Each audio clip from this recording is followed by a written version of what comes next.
বিদেশ থেকে বাড়িতে ফিরে পারিবারিক বিরোধ ও খালে মাছ ধরার জায়গা দখলে নেওয়া কেন্দ্র করে সেই মেজ ভাইকে ছুরি মেরে হত্যা করেছেন আপন ছোট ভাই আশরাফ ও সোহরাব। দেখি আমার বাবা সবাই সুপুই ধরিছে আর ওই আশরাফের বউ ভিডিও করতেছে। দেখা একটা ভিডিও তার বর ফোন করতে দেখা ভিডিও তো করিতাছে। আমার বাপটা আমার চোখের সামনে মরতে আমি সবাই দেখতে কেউ একটু আসেনি। আমার বাবার মাথা ধরি আবার নিচে আবার ফেলাই সুপুই দিছে। আমার বাবার মাটিতে কাদায় সুপুই দিছে, পানিতে সুপুই দিছে। আমার বাবার এই জায়গাটি মেরেছে, আমার বড় ভাইটা রিকিনাই মেরেছে, মাথায় মেরেছে, আমার বড় রিকিনাই কোবাইছে।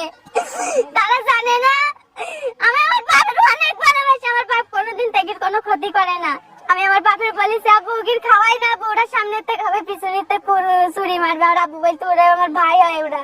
এমনকি তারা বড় ভাই আবুল হোসেনকেও কুড়াল দিয়ে মেরে খালের ভিতরে কাদার ভিতর মুখ শ্বশুর আমার শ্বশুরের এই জায়গাতে এই পর্যন্ত খুব দিয়ে লাভাই দে ছুরি দিয়ে হাতে আঙ্গুলে কেটে দিছে। কেটে দিলে আমার শ্বশুর এরকম করে ফরি গেছে। তারপরে শ্বশুরের এই জায়গার মধ্যে ছুরি ঢুকে দেয়, এটা বের করে নেয়। আবার ছুরি মেলে তখন আমার স্বামী চিৎকার করতেছে যে কেউ বাঁচা এসো এসো। আবার বেরি মেয়েদি ফোন দিতেছে সবার কাছে, তাড়াতাড়ি এসো আমরা মারতেছে এরকম করে। আমি আজকে এই জায়গায় এসে দেখি এই খালের মূলত এই খালে পাটা দেওয়া এবং পালা দেওয়া নিয়ে এই গন্ডগোলটা সৃষ্টি হয়।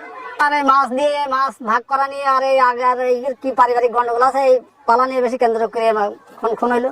এই যে খালটা, এই খালটার ভিতরে কেউ যেন পালা না দেয়, কেউ যেন ভোগ দখল একা না করতে পারে।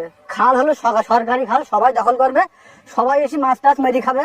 যার মতন সে ছিপ ফেলবে, যার মতন সে হলো মানে জাল ফেলবে। দূরে তেসি পাড়াপতির পাশে ধরে আজ কাজ নেই, মানুষের ইচ্ছা থাকে যে খালে এসে এক দূর মাছ মারবো, আজকে নেট টানবো। এইটার জন্য মানুষজন পাশের মানুষজন বলে না যে প্রত্যক্ষদর্শীদের বক্তব্য ও প্রমাণ সংগ্রহ করা হয়েছে। তদন্ত শেষে অভিযুক্তদের বিরুদ্ধে কঠোর আইনানুগ ব্যবস্থা নেওয়া হবে। এখানে একটা হত্যাকাণ্ড সংঘটিত হয় 7:30টার সময়। গ্যাঞ্জাম করে হত্যাকাণ্ড সংঘটিত করে। আসামি আমরা ধরার জন্য চেষ্টা অব্যাহত আছে। অলরেডি 2জন আসামিকে আমরা গ্রেফতার করেছি, বাকি আসামিদের গ্রেফতারের জন্য অভিযান অব্যাহত আছে। আমার বাপ নির্দোষে আমার বাপের জানটা উড়ান নিয়ে নিল। আমার বাপ নিজে না খেয়ে আর আমার একই পরিবারের মধ্যে এমন হৃদয় বিদারক হত্যাকাণ্ডে পুরো গ্রামে শোকের ছায়া নেমে এসেছে। নিহতের পরিবার বাংলা ভিশন ডিজিটাল সাতক্ষীরা। আল্লাহ মনে না